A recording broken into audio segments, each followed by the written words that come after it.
Ryan Reynolds here for, I guess, my 100th Mint commercial. No, don't. I mean, honestly, when I started this, I thought I only have to do like 4 of these. I mean, it's unlimited premium wireless for $15 a month. How are there still people paying 2 or 3 times that much? I'm sorry, I shouldn't be victim blaming here. Give it a try at mintmobile.com/save. Whenever you're ready. $45 upfront payment equivalent to $15 per month. New customers on first 3-month plan only. Taxes and fees extra. Speed slower above 40 gigabytes. See details. A science story, huh? These NYU scientists, I felt right. I was so And I just thought, well, I figured it out. It was that golden moment. Because science was on my side.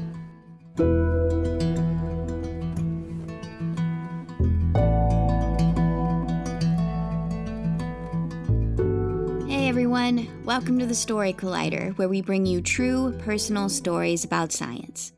I'm your host, Erin Barker, and last Wednesday, we just held our annual fundraiser, the Proton Prom. We had an amazing time. I hope you were able to join us in person or virtually. But in any case, we're going to be sharing some of the incredible stories from Proton Prom in next week's episode. But for now, this week we have 2 wonderful stories about the mysteries of science. Stories about searching for answers and finding unexpected explanations. Our first story is from Sabrina Imbler. It was recorded recently at Caveat in New York City and originally produced for an outdoor show at Low Tide Motors in Brooklyn. The theme that night was Pedal to the Metal.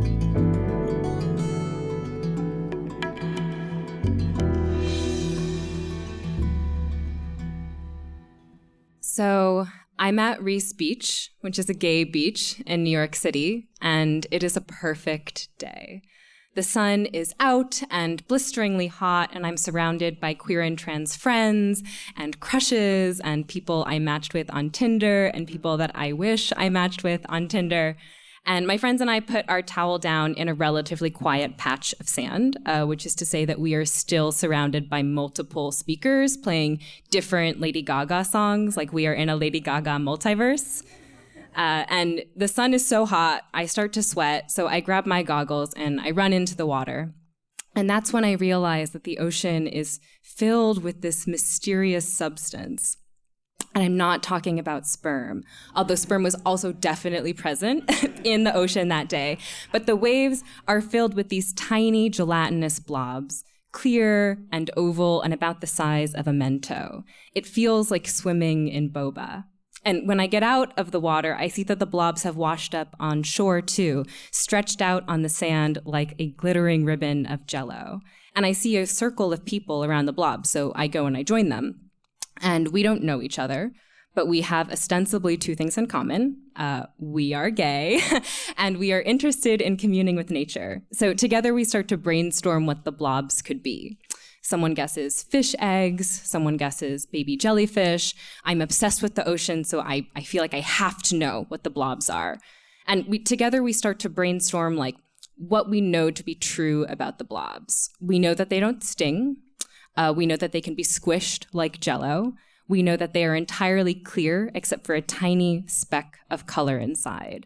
And we don't know if the blobs are alive or dead, but that doesn't stop one of us from picking up fistfuls of the blobs and hurling them back into the ocean as if it meant they could be saved.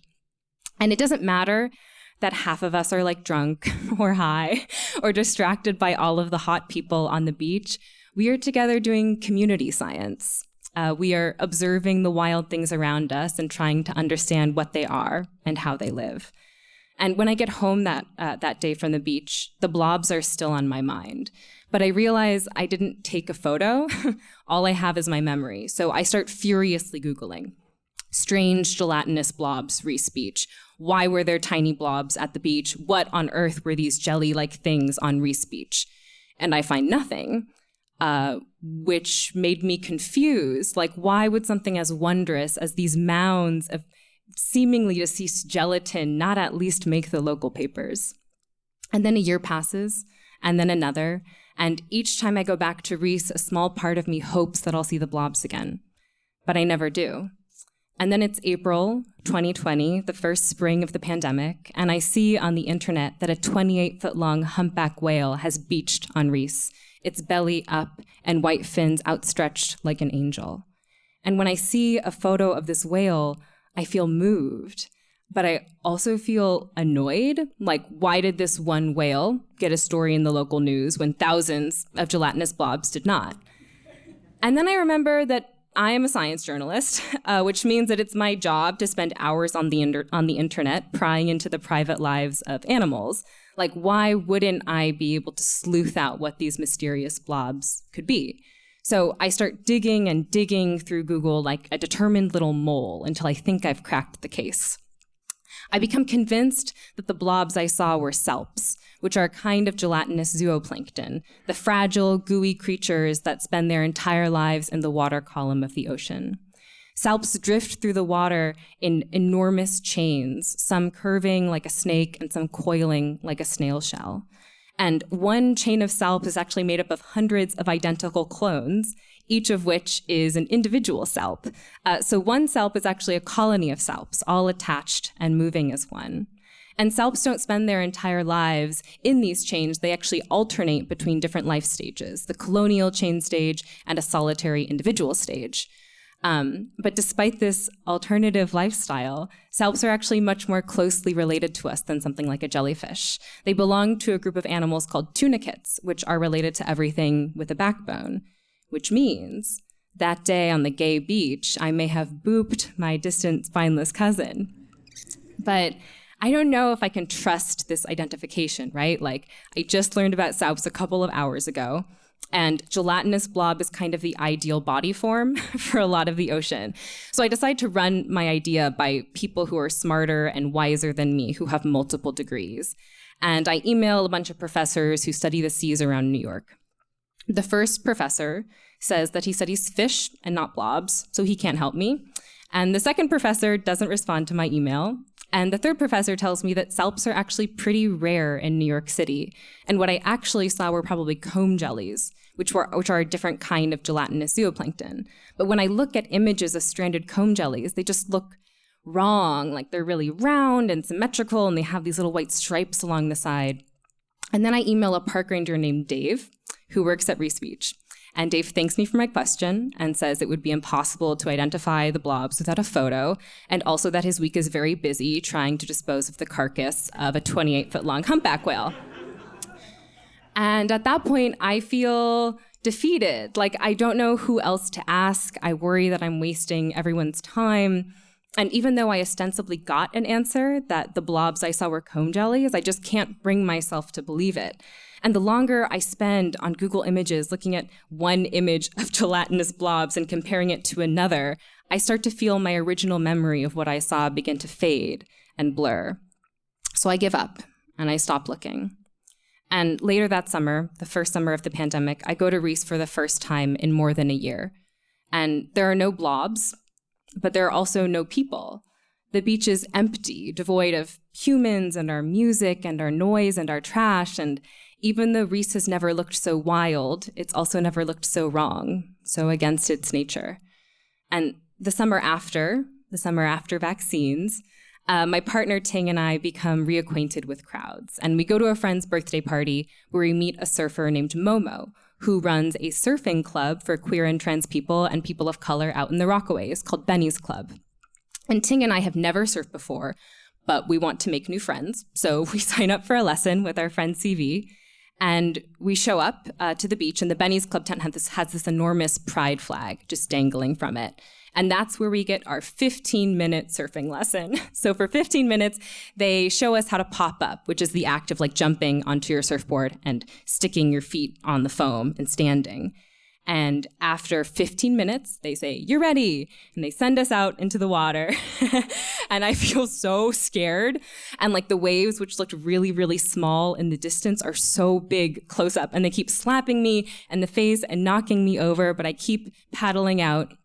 And just as soon as I've turned my surfboard back toward shore, I hear my instructor say that there's a wave and it's time to pop up. And I'm so scared. But I do it, I stand, I pop up, and suddenly I'm surfing, and I feel so cool. And in the distance, I can see Ting and CV and the Benny's Club pride flag, and I'm like waving on my surfboard, and then I fall into the water. And I catch every single wave that day, meaning 3 waves, which is a lot more than the 0 waves I'd caught before. And after I return my surfboard to the Benny's Club tent, all I want to do is remember what the ocean looked like the first day that I surfed.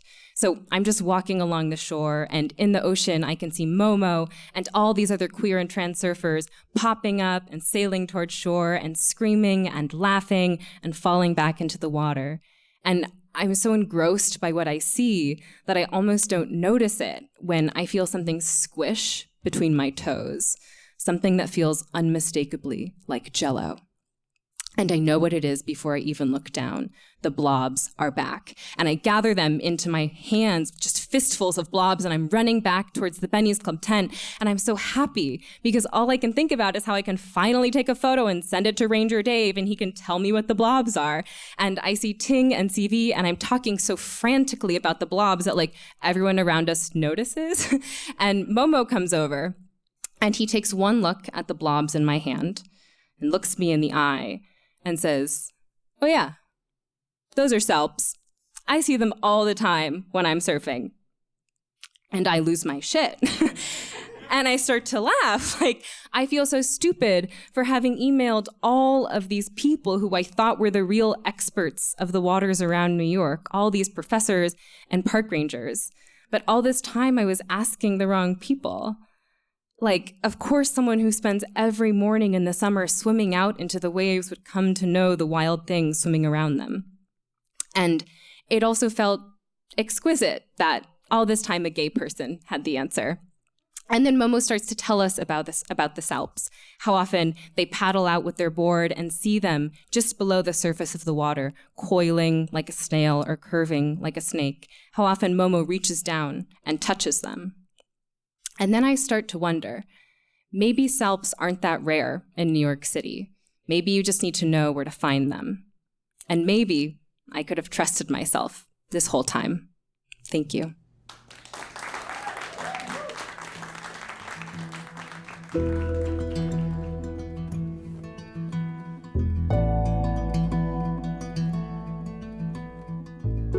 That was Sabrina Imbler.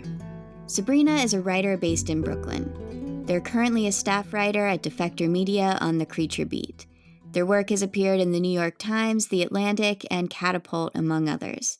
Their chapbook, which is titled Dyke (Geology), came out with Black Lawrence Press, and their first book, an essay collection about sea creatures called How Far the Light Reaches, will be published on December 6th with Little Brown.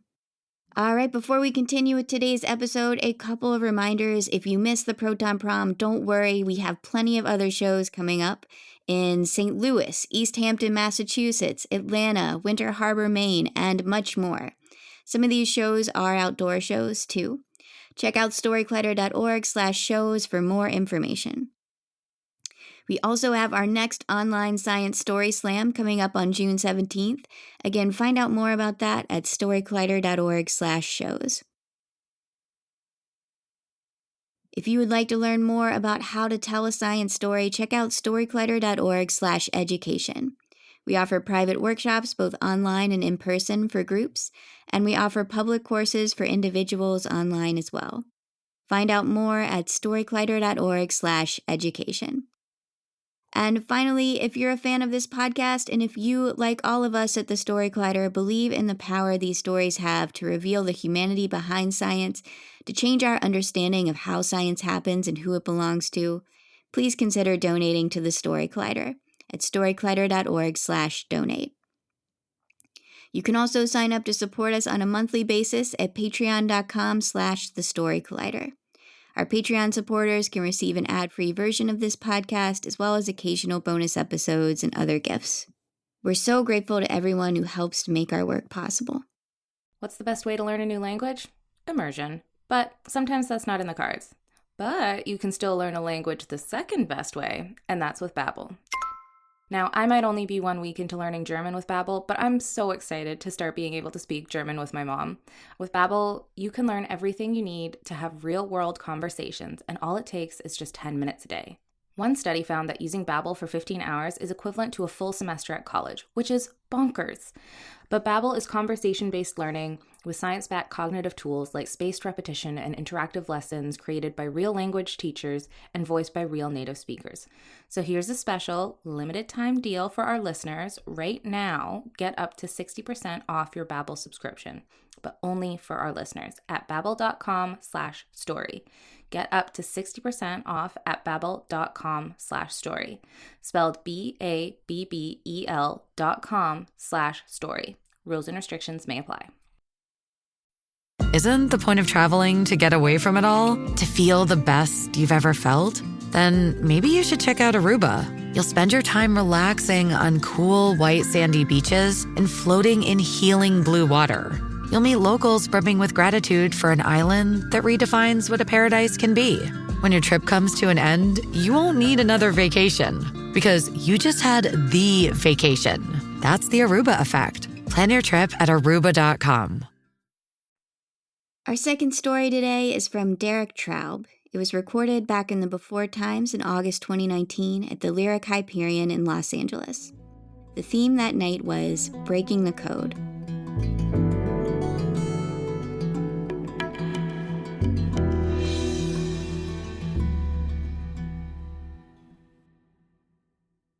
A few years ago, I moved to downtown Los Angeles and found myself in need of a new eye doctor. As we do these days when we need a recommendation, I turn to the most logical source, strangers on the internet. Specifically, strangers from the popular website Yelp.com. Now, I have my own methodology for how I use Yelp. I read only the 1-star reviews.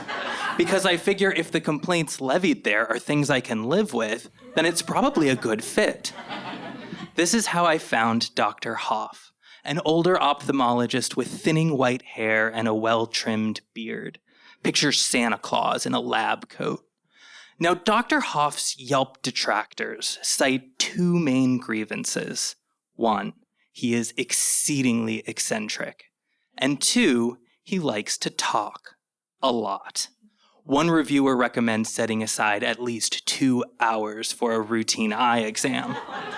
Another one sums him up in 2 words, annoyingly garrulous, which is a pretty good vocabulary word for a 1-star review. Now, to me, this all sounded like feature and not bug. I'm a writer. I like characters, so he likes to tell stories. Who am I to throw stones? In spite of all the warnings about his eccentricity, my visit to his office couldn't have started off more normally. His assistant led me into his eye exam room. It looked exactly like every eye exam room you've ever been in.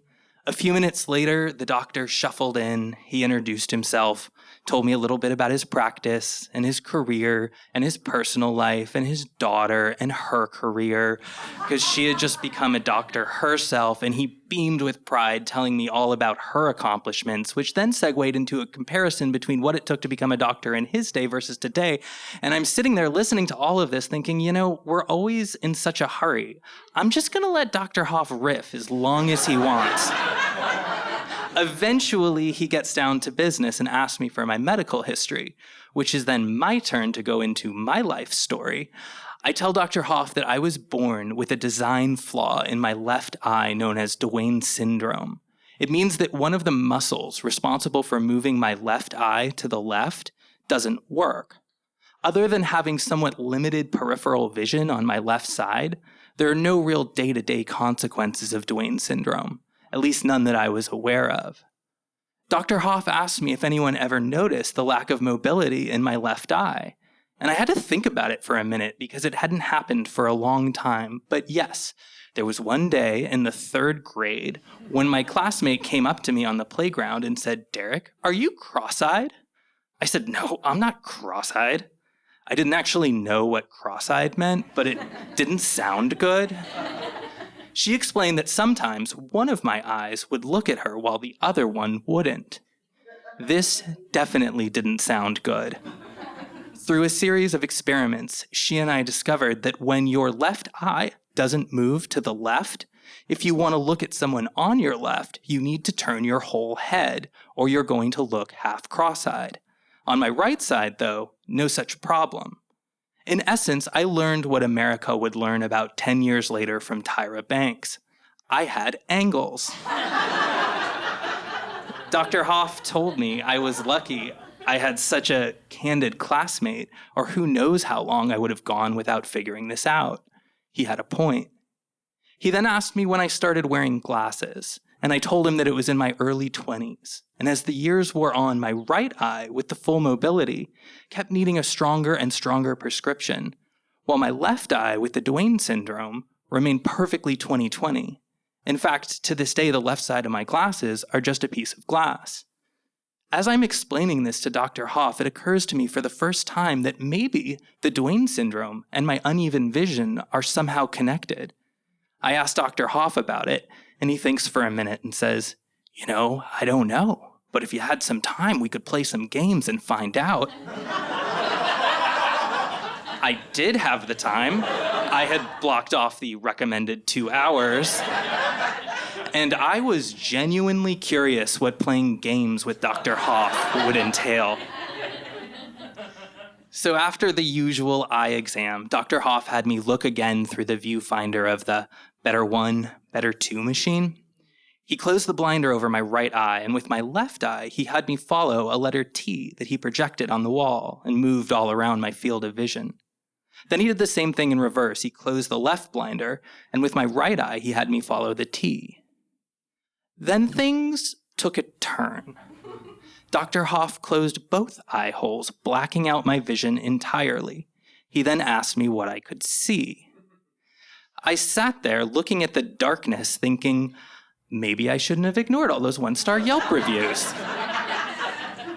I said, I see nothing. It's totally dark. He said, now that's interesting, because I never closed the left eye hole. It's completely open. I blinked twice. I still saw nothing. I then told my brain, look through your left eye, which is not a command I think I've ever sent it before. Seemingly out of nowhere, an image started to appear, like an old lamp that sputters a couple times before flicking on brightly. A perfectly sharp letter T came into focus. I had been looking right at it without seeing it. I look over at Dr. Hoff with an expression, what the hell just happened? And he explained that the reason why my left eye is 20/20 still is that I hardly ever use it. Because my right eye was more capable, my brain just defaulted to that one for pretty much everything. People ask me if I was mad that no doctor had ever noticed this or explained it to me before, and maybe I should have been, but in that moment, I was honestly just fascinated. Our eyes are our measures of objective truth. Think about our language. Seeing is believing. Be an eyewitness. See eye to eye with someone. Our eyes are supposed to be our most reliable instrument. And here I am, 29 years old, discovering for the first time that one of mine is effectively decorative. Dr. Hoff can see my head kind of exploding, and God love him, he spends another 45 minutes with me unpacking the many implications of what it means to have 2 eyes that don't work together. The most consequential of which is that I don't actually see in 3 dimensions.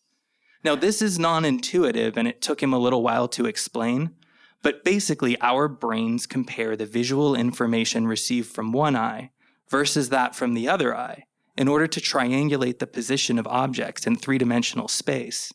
A complex process called binocular disparity that I am incapable of because my brain only ever gets signal from one eye at a time.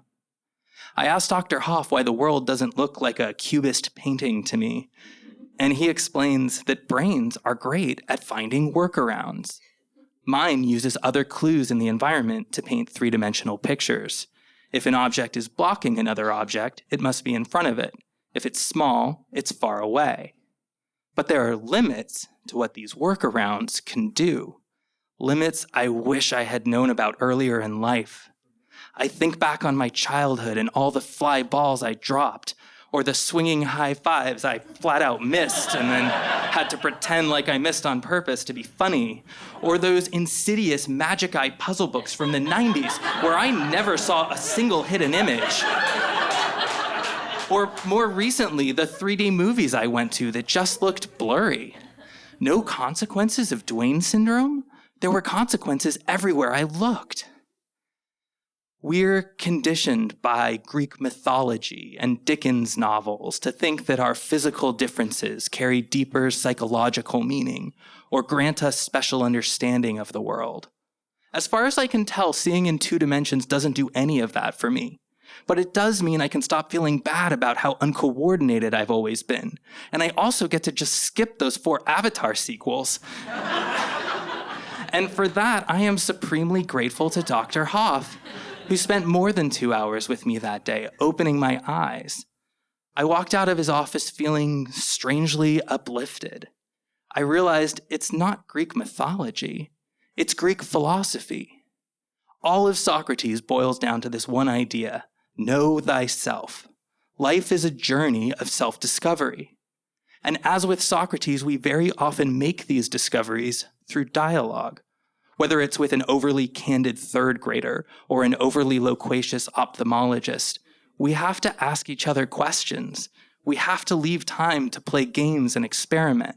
Sometimes we have to just talk and talk because you never know when you're going to reveal things that were hidden right in front of your eyes. Usually metaphorical things, but not always. With all this still in my head, I sat down that night to write Dr. Hoff a Yelp review. A review I would never actually read because it was, of course, 5 stars.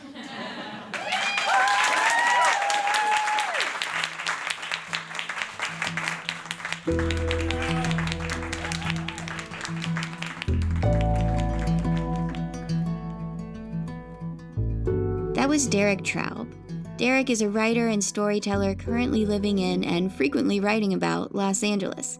For the last decade, he has worked as a writer for the LA Phil, where he recently wrote a book and recorded a podcast series about the Hollywood Bowl's first century. Both can be found at hollywoodbowl.com/first100years. The Story Collider is so grateful to Sabrina and Derek for sharing their stories with us. The Story Collider is also very grateful for the support of Science Sandbox, a Simons Foundation initiative dedicated to engaging everyone with the process of science. This podcast is produced by me, Erin Barker, Executive Director and co-founder of The Story Collider, with help from Managing Producer Misha Gajewski and Senior Podcast Editor Jun Chen. Special thanks goes out to Story Collider's board and the rest of our staff, including Managing Director Anne-Marie Lonsdale, Education Director Lily B., Science Advisory Fellow Edith Gonzalez, Operations Manager Lindsay Cooper, and Marketing Manager Nikisha Roberts-Washington, without whom none of this would be possible. This week we say goodbye to our longtime member of staff, Nissa Greenberg, as Lily B. takes the reins of our education program. We so appreciate everything that Nissa has brought to our organization over the years. We wish him very well, but of course he will still work with us as one of our freelance producers and instructors, so he won't be going very far. Thank you, Nissa. The stories featured in today's episode were from shows produced by Paula Croxon and Tracy Segarra, with assistance from Tracy Rowland, and by Joseph Scrimshaw and Audrey Kearns, respectively. Our theme music is by Ghost. Next week, we'll be back with stories from the Proton Prom. Don't miss it.